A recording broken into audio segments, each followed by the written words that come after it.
The members of the church, they were very, very downhearted, very downtrodden.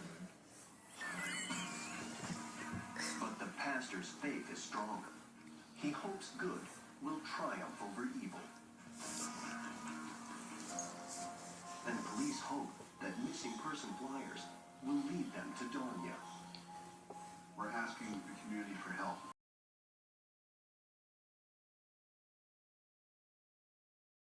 Surely somebody saw a young woman carrying a bright red gas can 2 nights ago.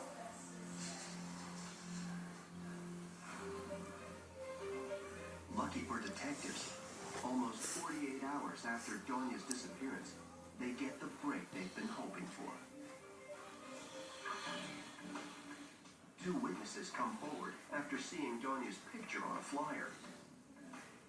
Both women are convinced they saw her at the gas station around 2 a.m., the very night she went missing. They said that she, in fact, came to the gas station on foot, dressed in a floral dress, holding a 1-gallon red gas can.